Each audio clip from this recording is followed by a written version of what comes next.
Hello everyone, final revision में आपका स्वागत है और मैं हूं यश। आज के हमारे लेक्चर में हम विज्ञान और प्रौद्योगिकी या साइंस एंड टेक्नोलॉजी से संबंधित उन सारे टॉपिक्स को डिस्कस करेंगे जो बीते वर्ष में सुर्खियों में रहे। और यह टॉपिक लगभग 2 पार्ट्स में कवर होगा। उसमें ही हम साइंस एंड टेक्नोलॉजी से संबंधित सारे टॉपिक्स को कवर कर लेंगे। तो यदि आप इस चैनल में पहली बार आ रहे हैं तो चैनल को सब्सक्राइब करना ना भूलें। चलिए अब टाइम ना वेस्ट करते हुए लेक्चर स्टार्ट करते हैं। तो पहले शुरुआत करते हैं हाइपर स्पेक्ट्रल इमेजिंग सैटेलाइट या हाइसिस सैटेलाइट से। यह भारत का पहला हाइपर स्पेक्ट्रल इमेजिंग सैटेलाइट है। इसे PSLV C-43 के द्वारा सतीश धवन स्पेस सेंटर श्रीहरिकोटा से लॉन्च किया गया। हाइसिस एक अर्थ ऑब्जर्वेशन सैटेलाइट है जिसे पोलर सन सिंक्रोनस ऑर्बिट में स्थापित किया गया और इसका लाइफ स्पैन 5 साल का है। अब बात करें हाइपर स्पेक्ट्रल इमेजिंग टेक्नोलॉजी की, तो यह किसी भी वस्तु के स्थानिक और स्पेक्ट्रल या वर्णक्रम संबंधी दोनों प्रकार की जानकारी प्राप्त करने के लिए डिजिटल इमेजिंग और स्पेक्ट्रोस्कोपी आदि का यूज़ करता है।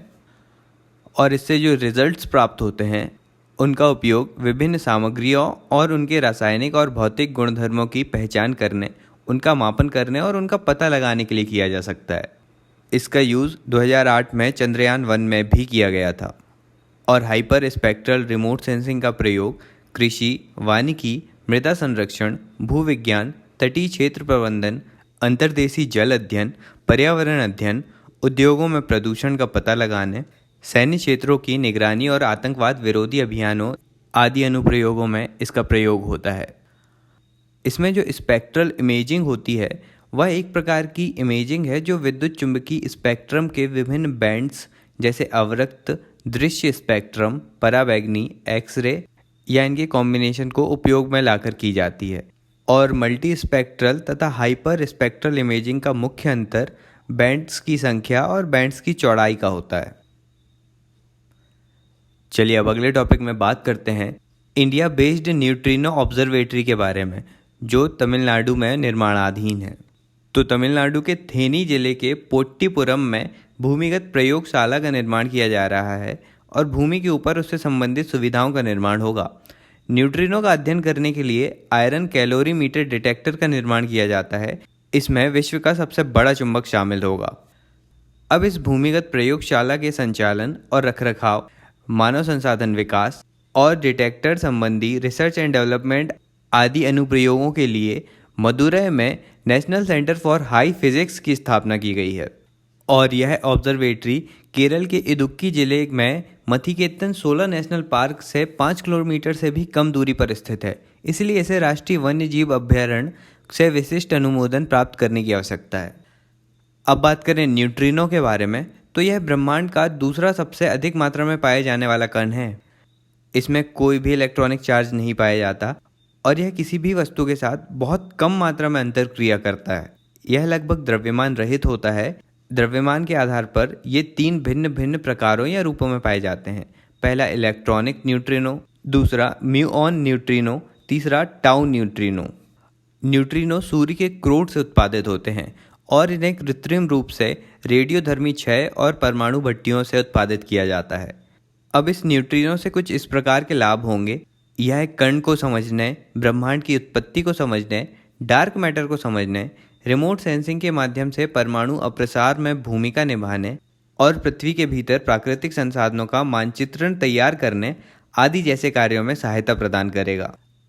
अब न्यूट्रिनो से ही संबंधित होता है एंटी न्यूट्रिनो, जो कि एक नकारात्मक बीटा क्षय की प्रक्रिया के दौरान उत्पन्न होता है।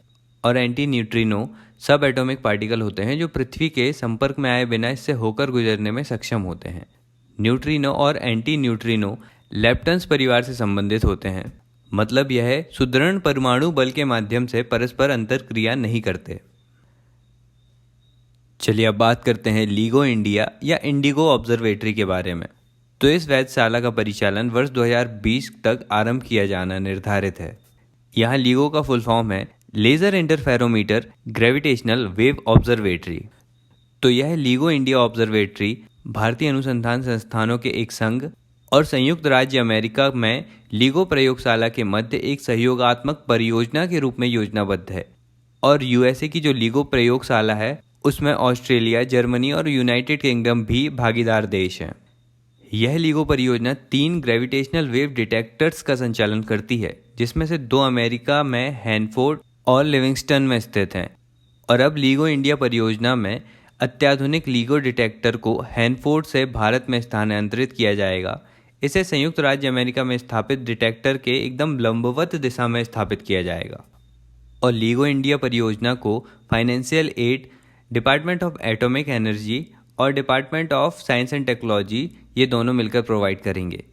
इसका निर्माण महाराष्ट्र के हिंगोली जिले में किया जाना प्रस्तावित है। अब आगे देखें कि ग्रेविटेशनल वेव्स क्या होती हैं। ये गुरुत्वीय तरंगें ब्रह्मांड में कुछ सबसे प्रबल और ऊर्जावान प्रक्रियाओं के कारण स्पेस टाइम फैब्रिक में उत्पन्न होने वाली विकृतियाँ या तरंगें हैं। ये प्रक्रिया विशाल तारों में विस्फोट, अत्यंत सघन मृत तारों की टक्कर या ब्लैक होल के संयुक्त होने के कारण होती है।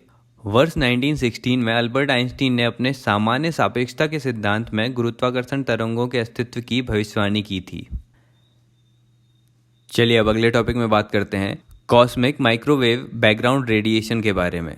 तो CMBR बिग बैंग के लगभग 3,80,000 वर्ष के बाद प्रारंभिक ब्रह्मांड से उत्सर्जित सर्वव्यापी किंतु दुर्बल विद्युत चुंबकीय विकिरण है। अधिकांश ब्रह्मांड विज्ञानी इस विकिरण को ब्रह्मांड के हॉट बिग बैंग मॉडल का सर्वाधिक बेहतर साक्ष्य मानते हैं। यह विकिरण ब्रह्मांड में दिखाई देने वाले किसी भी प्रकार के पिंड जैसे तारों और मंदाकिनियों से नहीं निकलता, बल्कि यह विकिरण उस समय का है जब पदार्थ और विकिरण ऊष्मागतिकी साम्यावस्था में थे। हाल ही में बेंगलोर के रमन अनुसंधान संस्थान के वैज्ञानिकों ने आंध्र प्रदेश के टिम्बक्टू नामक स्थान पर कॉस्मिक माइक्रोवेव बैकग्राउंड रेडिएशन का पता लगाने के लिए प्रयोग किया था। चलिए अब आगे बात करते हैं ग्रोथ इंडिया के बारे में, जिसका फुल फॉर्म है global relay of observatories watching transients happen. तो ग्रोथ इंडिया परियोजना का आरंभ भारतीय खगोलीय वेधशाला हानले, लद्दाख में प्रारंभ हुआ है। इसे Indian institute of astrophysics Bangalore और IIT बॉम्बे के माध्यम से चलाया जा रहा है और इसे Indo US science and technology forum द्वारा प्रशासित पायर परियोजना के तहत साइंस एंड टेक्नोलॉजी डिपार्टमेंट और विज्ञान और इंजीनियरिंग बोर्ड द्वारा फाइनेंशियल एड प्रोवाइड की जा रही है। यह एक 70 सेंटीमीटर लंबा इमेजिंग टेलीस्कोप है। इसका उद्देश्य टाइम डोमेन एस्ट्रोनॉमी है, जो कि ब्रह्मांडीय विस्फोट या सुपरनोवा, पृथ्वी के समीप लघु क्षुद्र ग्रह और गुरुत्वीय तरंग स्रोतों की विद्युत चुंबकीय पहचान आदि से संबंधित कार्य करेगा। और इसमें भागीदार देश हैं USA, UK, Japan, Germany, Bharat, Taiwan और इजराइल। इनके यूनिवर्सिटीज़ और रिसर्च इंस्टीट्यूशन इस पहल में शामिल होंगे। बात करें कि टाइम डोमेन एस्ट्रोनॉमी क्या होती है, तो यह समय के साथ खगोलीय वस्तुओं में होने वाले परिवर्तन का अध्ययन होता है। किसी वस्तु में परिवर्तन उसकी गति या उसमें होने वाले भौतिक परिवर्तनों के कारण हो सकते हैं। इसके उदाहरण में पल्सर परिवर्तनशीलता, ब्लैक होल की वृद्धि में परिवर्तनशीलता और परिवर्तनीय तारे और सूर्य शामिल होते हैं। अब आगे बात करते हैं आइंस्टीन रिंग के बारे में। हाल ही में हबल टेलीस्कोप ने अंतरिक्ष में प्रकाश को विक्षेपित करने वाले आइंस्टीन रिंग की खोज की है। अब अल्बर्ट आइंस्टीन के सामान्य सापेक्षता सिद्धांत के अनुसार यदि लाइट कोई भी विशालकाय पिंड के गुरुत्वाकर्षण क्षेत्र से होकर गुजरती है तो ऐसा प्रकाश विक्षेपित हो सकता है। इसलिए एक विशालकाय पिंड स्पेस टाइम में वार्प या विकृति उत्पन्न कर सकता है और इसी सिद्धांत से संबंधित है आइंस्टीन रिंग। यह एक प्रकार का गुरुत्वीय लेंस है। यह तब निर्मित होता है जब आकाशगंगा समूह इतने निकट आ जाते हैं कि वे उस प्रकार को एक दृश्यमान रिंग या छल्ले के रूप में केंद्रित या फोकस करते हैं, जो अन्यथा अपसारित हो जाता है। अब ये जो रिंग या लेंस होते हैं, यह उस पर्टिकुलर ऑब्जेक्ट या पिंड को मैग्नीफाई कर देते हैं। इसीलिए वर्तमान टेलीस्कोप से देखने पर ये पिंड या ऑब्जेक्ट बहुत दूर और धुंधले प्रतीत होते हैं। और जब इस डिस्प्लेस्ड लाइट की मात्रा का विश्लेषण किया जाता है और ये पता लगे कि विक्षेपित करने वाला द्रव्यमान समूह के प्रत्यक्ष द्रव्यमान से अधिक है, तो यह डार्क मैटर की उपस्थिति को दर्शाता है। अब बात करते हैं कोपरनिकस प्रोग्राम के बारे में। तो कोपरनिकस प्रोग्राम एक अर्थ ऑब्जर्वेशन प्रोग्राम है। इसे यूरोपियन स्पेस एजेंसी के सहयोग से यूरोपियन कमीशन की अगुवाई में संचालित किया जा रहा है। हाल ही में भारत और यूरोपीय यूनियन द्वारा एक समझौते पर हस्ताक्षर किए गए, जिसके तहत वे एक दूसरे के उपग्रहों से प्राप्त अर्थ ऑब्जर्वेशन डेटा को साझा करेंगे। और इसी के तहत भारत को कोपरनिकस सेंटिनल समूह के 6 उपग्रहों से प्राप्त होने वाले आंकड़ों तक निःशुल्क, पूर्ण और मुक्त पहुंच प्राप्त होती है। और इसके बदले में भारत इसरो की भूमि, महासागर और वायुमंडलीय श्रृंखला के नागरिक उपग्रहों के कॉमर्शियल हाई रिजोल्यूशन के आंकड़ों को छोड़कर अन्य सभी आंकड़े निःशुल्क, पूर्ण और खुली पहुंच के साथ यूरोपियन स्पेस एजेंसी को प्रोवाइड करेगा। अब बात करते हैं न्यूक्लियर ट्राइड या नाभिकीय त्रयी के बारे में। तो भारत की पहली स्वदेशी निर्मित परमाणु संचालित पनडुब्बी INS अरिहंत ने अपने पहले डेटरेंस पेट्रोल को सफलतापूर्वक संपन्न किया है और इसी के साथ भारत ने अपनी नाभिकीय त्रयी पूर्ण कर ली है। और इस न्यूक्लियर ट्राइड में नाभिकीय अस्त्र से संबंधित 3 घटकों को संदर्भित किया जाता है, जिसमें पहला है स्ट्रेटेजिक बॉम्बर्स, दूसरा इंटरकॉन्टिनेंटल बैलिस्टिक मिसाइल्स और तीसरा है सबमरीन लॉन्च्ड बैलिस्टिक मिसाइल्स। और इसमें भारत के पास सेना के लिए अग्नि और पृथ्वी मिसाइल, वायुसेना के लिए सुखोई 30 MKI और मिराज 2000 तथा नौसेना के लिए INS अरिहंत मौजूद हैं। अब आगे बात करते हैं प्रोजेक्ट 75I के बारे में। इस प्रोजेक्ट को रक्षा प्राधिकरण काउंसिल ने मंजूरी प्रदान की है, जिसके तहत 6 पनडुब्बियों का स्वदेशी निर्माण किया जा रहा है। यह प्रोजेक्ट स्ट्रेटेजिक पार्टनरशिप मॉडल पर आधारित होगा, जिसके तहत एक निजी भारतीय कंपनी को प्रत्येक सेगमेंट में चयनित किया जाएगा, जो ओरिजिनल इक्विपमेंट मैन्युफैक्चरर के साथ गठजोड़ करेगी। और इस स्ट्रेटेजिक पार्टनरशिप मॉडल के अंतर्गत पनडुब्बियां, एकल इंजन लड़ाकू विमान, हेलीकॉप्टर और बख्तरबंद विमान या युद्ध टैंक, इनके निर्माण में विशेष रूप से निजी क्षेत्रों का प्रवेश प्रारंभ किया जाएगा। और प्रोजेक्ट 75I के तहत भारतीय नौसेना ने 6 डीजल इलेक्ट्रिक पनडुब्बियों को प्राप्त करने का लक्ष्य रखा है, जिसमें उन्नत एयर इंडिपेंडेंट प्रोपल्सन सिस्टम की सुविधा प्रदान की जाएगी ताकि पनडुब्बियां अधिक समय तक जलमग्न रह सकें। और इन पनडुब्बियों में वर्टिकल लॉन्च सिस्टम के तहत ब्रह्मोस सुपरसोनिक क्रूज मिसाइल को भी इसमें प्रोवाइड किया जाएगा। अब बात करें डिफेंस एक्विजिशन काउंसिल की, तो इसकी स्थापना 2001 में हुई थी। इसके प्रमुख रक्षा मंत्री होते हैं। ये विभिन्न प्रकार के बजट आवंटन से संबंधित खरीदों को डिफेंस सेक्टर में मंजूरी प्रदान करता है। चलिए अब आगे बात करते हैं साइबर फिजिकल सिस्टम के बारे में। तो कैबिनेट ने national mission on interdisciplinary cyber physical system के शुभारंभ की बात कही है। इसे 5 वर्ष की अवधि के लिए department of science and technology द्वारा क्रियान्वित किया जाएगा।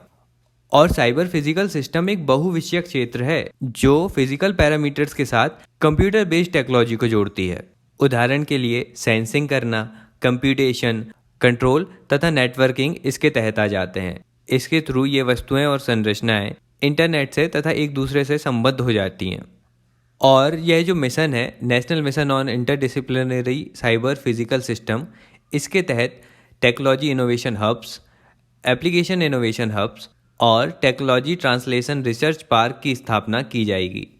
अब साइबर फिजिकल सिस्टम और इससे संबंधित कुछ टेक्नोलॉजी इस प्रकार हैं, जैसे artificial intelligence, internet of things, machine learning, deep learning, big data analytics, robotics, quantum computing, quantum computation, quantum encryptions, data science and predictive analytics, भौतिक अवसंरचना के लिए साइबर सुरक्षा आदि इसके अंतर्गत आते हैं।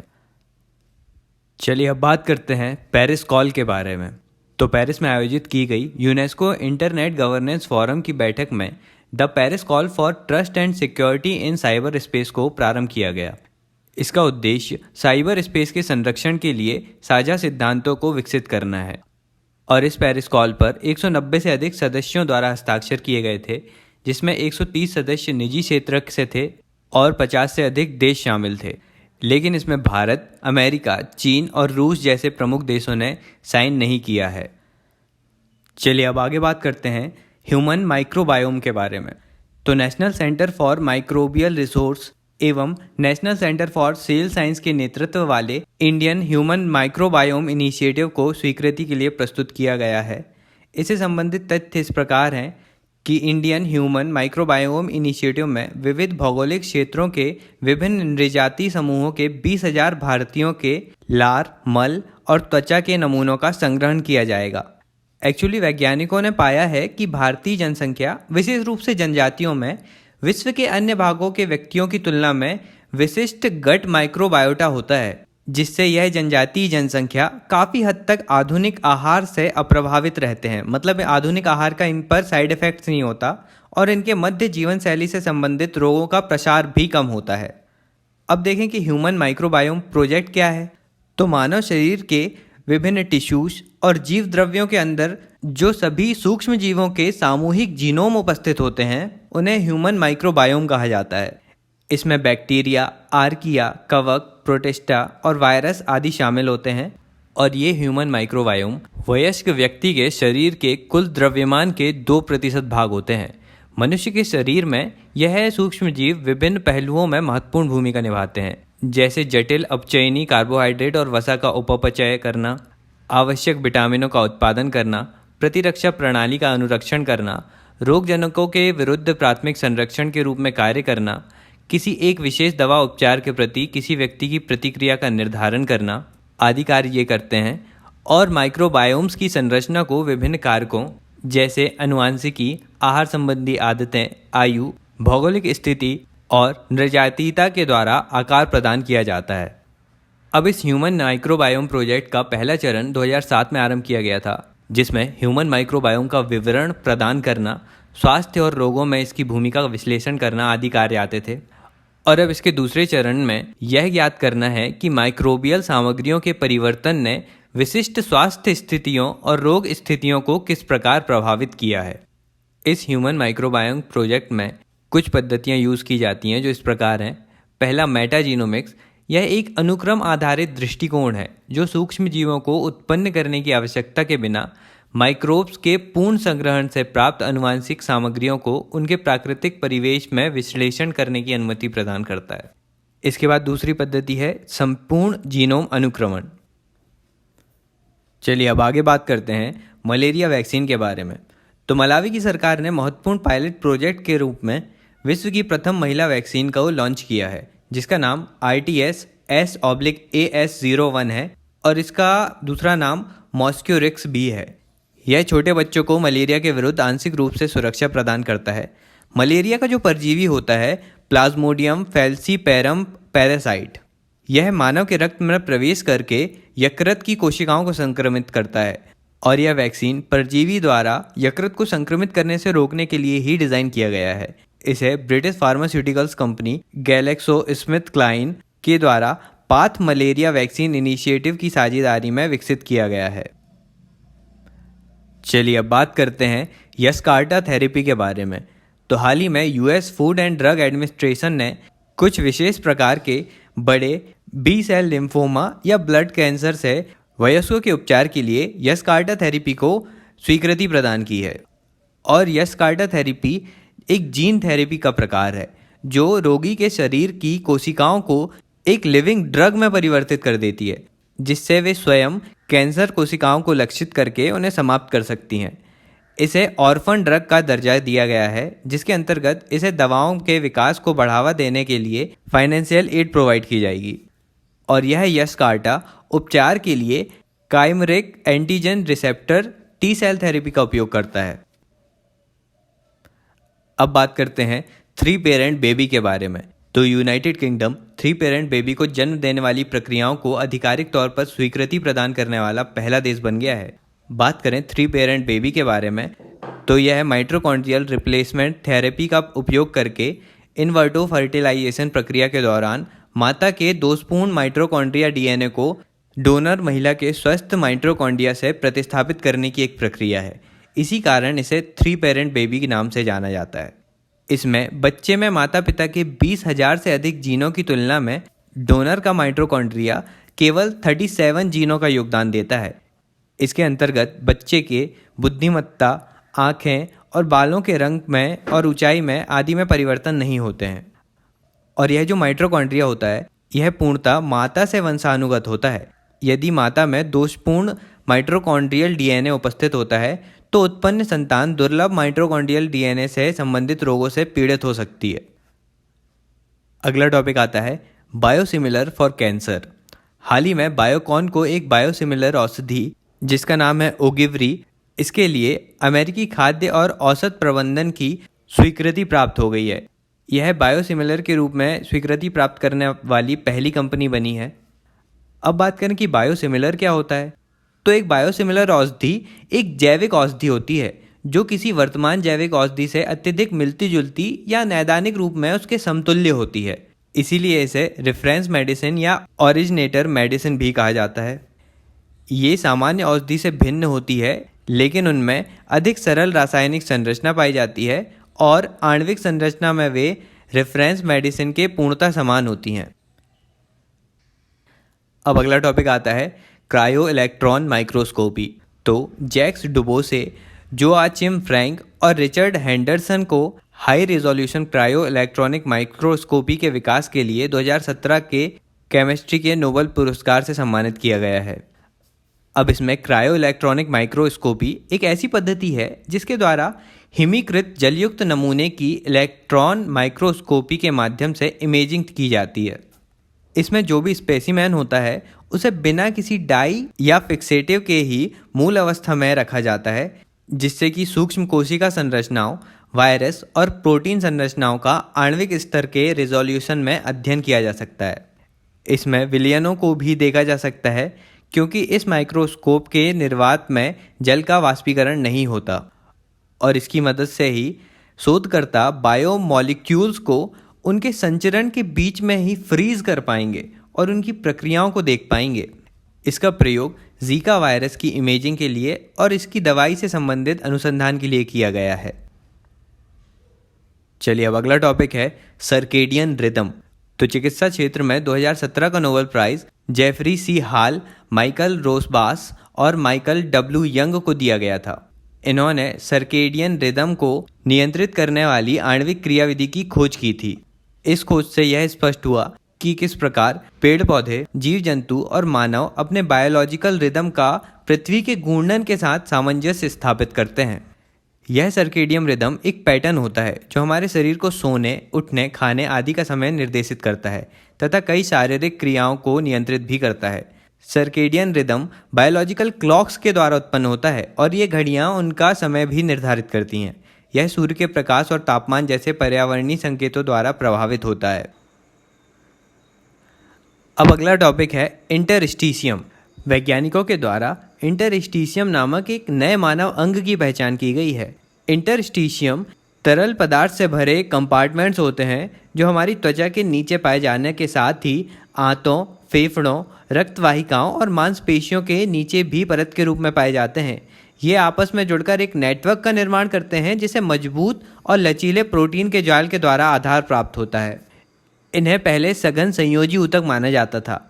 ये शरीर के ऊतकों को क्षति से बचाने वाले शॉक एब्जॉर्बर के रूप में कार्य करते हैं और इंटरस्टीशियम मानव शरीर में कैंसर के प्रसार को समझने में सहायता प्रदान कर सकता है। इंटरस्टीशियम मानव शरीर का सबसे बड़े अंगों में से एक है। अब आगे बात करते हैं प्रोजेक्ट धूप के बारे में। हाल ही में food safety and standard authority of India FSSAI द्वारा प्रोजेक्ट धूप प्रारंभ किया गया है। यह FSSAI NCERT, नई दिल्ली और उत्तर दिल्ली नगर पालिका परिषद के विद्यालयों के साथ मिलकर प्रारंभ किया गया राष्ट्रव्यापी अभियान है। इसका उद्देश्य विद्यालय जाने वाले बच्चों में सूर्य के प्राकृतिक प्रकाश के माध्यम से विटामिन डी के सेवन और फोर्टिफाइड खाद्य पदार्थों का उपभोग करने के विषय में जागरूकता फैलाना है। और इस प्रोजेक्ट में विद्यालय में जो मॉर्निंग असेंबली होती थी उसे सूर्य के प्रकाश के नीचे दोपहर में आयोजित कराने का आग्रह किया गया है, क्योंकि दोपहर 11 बजे से 1 बजे तक का जो समय होता है वह सूर्य का प्रकाश मानव शरीर की अस्थियों के लिए सर्वाधिक लाभदायक होता है, क्योंकि इस समय उचित मात्रा में परावैंगनी विकिरण प्राप्त होती है जो बच्चों के लिए भी लाभप्रद होगी। अब अगले टॉपिक में बात करते हैं हाइड्रोजन CNG के बारे में। तो दिल्ली बहुत जल्द ही हाइड्रोजन CNG ईंधन चलित बसों का ट्रायल शुरू करेगा।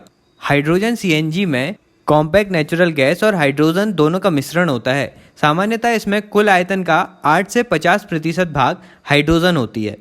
इसके लाभ कुछ इस प्रकार होते हैं कि इंजन में किसी भी प्रकार के परिवर्तन या रेट्रोफिटमेंट की आवश्यकता नहीं होती है और ये प्रदूषकों का कम उत्सर्जन भी करते हैं।